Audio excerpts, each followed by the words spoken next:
Salam saudara terkasih dalam Kristus Yesus. Kita jumpa lagi dalam renungan harian Kebun pagi hari ini. Sebelum kita mendengarkan firman Tuhan, kita bersatu dalam doa. Damai sejahtera Allah yang melampaui segala akal dan pikiran, itulah yang memelihara hati dan pikiran dalam Kristus Yesus Tuhan. Amin. Firman Tuhan untuk kita pada hari ini diambil dari Kejadian 15 ayat 6. Demikian firman Tuhan dalam bahasa Batak Angkola, "Persaya do si Abraham tu Tuhan, jana dietong ma i disia gabe hati orang."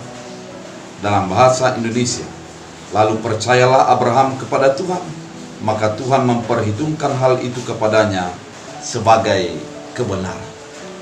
Saudara terkasih dalam Kristus Yesus, kalau kita membaca tentang Kejadian, secara khusus pasal 12, tidak banyak diceritakan tentang alasan mengapa Abraham dipanggil oleh Allah.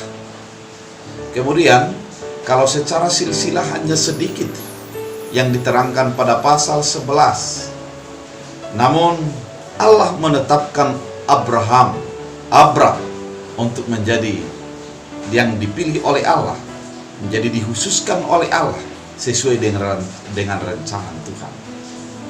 Namun, ketika kita lihat bagaimana bagaimana alasan itu, pemilihan itu menjadi bagian yang menjadi berkat bagi kehidupan Abram, adalah kita bisa melihat dalam ayat 15, di mana imannya menjadi diperhitungkan sebagai kebenaran.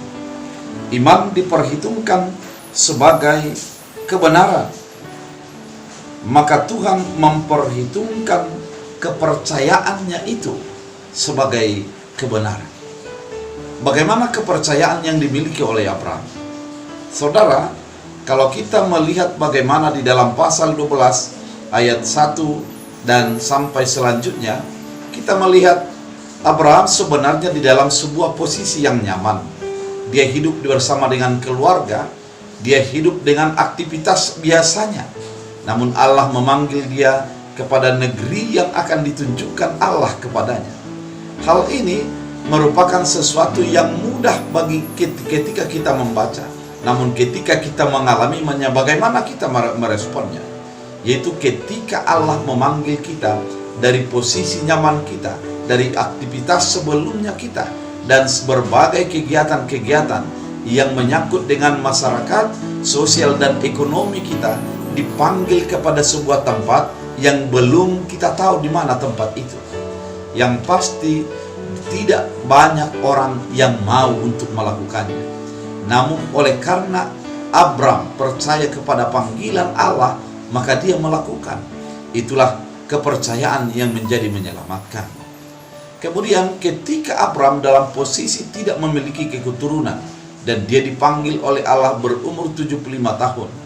Namun lama setelah itu Tuhan menjanjikan kepada dia bahwa dia akan memiliki keturunan seperti bintang di langit dan pasir di dasar lautan.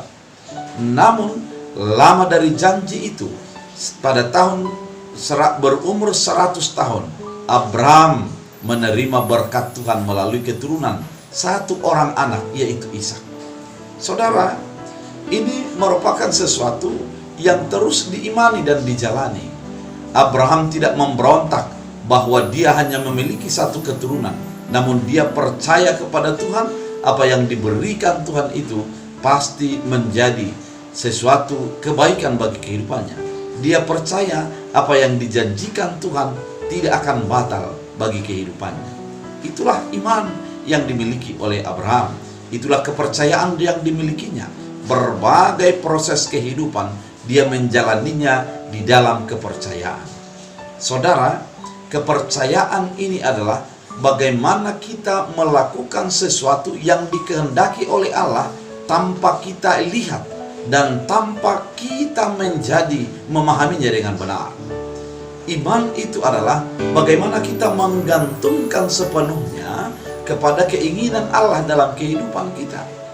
Kepercayaan itu merupakan sesuatu yang menjadi menjalin antara rasio dan perasaan dan dilihat fakta kehidupan. dan di mana rasio kita dan pemahaman kita menjadi dijalin bersatu dan menyatu dalam kesatuan dan kepenyatuan itu, kita meyakini bahwa Tuhan akan melakukan yang terbaik sesuai dengan apa yang sudah kita percaya. Saudara terkasih, ketika kita mengatakan bahwa Abraham menjadi dibenarkan oleh kepercayaan, maka kita juga di dalam pemahaman teologi mengatakan bahwa sola fide, sola gratia, dan sola scriptura. Oleh karena iman, oleh karena kasih karunia, dan oleh karena firman. Di sana menyatakan bahwa iman itu berperan penting dalam keselamatan, dan kepercayaan itu menjadikan kita menjadi beroleh kasih karunia dan anugerah. Oleh karena itu, saudara terkasih dalam Kristus Yesus, apapun yang terjadi dalam kehidupan, kita harus memiliki kepercayaan. Kita harus bergantung kepada iman yang kita sudah pahami, bahwa Yesus tak akan pernah meninggalkan kita. Ketika Abraham diperhitungkan imannya, kepercayaannya menjadi kebenaran. Demikian juga ketika kita percaya sepenuhnya kepada Yesus Kristus yang menjadi menyelamatkan kita, meskipun sulit untuk dipahami dan belum pernah kita lihat, namun kita mengimani bahwa Yesus adalah penyelamat dan juru selamat bagi kehidupan kita, itu diperhitungkan menjadi kebenaran dan keselamatan. Oleh karena itu, saudara terkasih dalam Kristus Yesus, mari tetap beriman. Peganglah imanmu di dalam segala keadaan. Jangan menjadi gundah ataupun takut untuk beriman. Mari tetap memegang teguh kepada kepercayaan kita kepada Yesus, karena Dia sudah menyelamatkan kita. Tuhan Yesus memberkati. Kita berdoa. Terima kasih Tuhan atas firman-Mu mengingatkan kami ketika kami beriman, percaya kepada Tuhan, diperhitungkan sebagai kebenaran. Sebagaimana Abraham ketika dia percaya, diperhitungkan sebagai kebenaran. Kepercayaan kami kepada Yesus Kristus menjadi awal pembenaran kami, dan kami dibenarkan oleh firman Tuhan. Jadikan firman-Mu berakar, berbuah, bertumbuh bagi kehidupan kami, dan kami menjadi orang-orang yang beriman di dalam segala perjalanan kehidupan. Terima kasih Bapa, kami berdoa dalam Kristus Yesus Tuhan. Amin. Tuhan Yesus memberkati.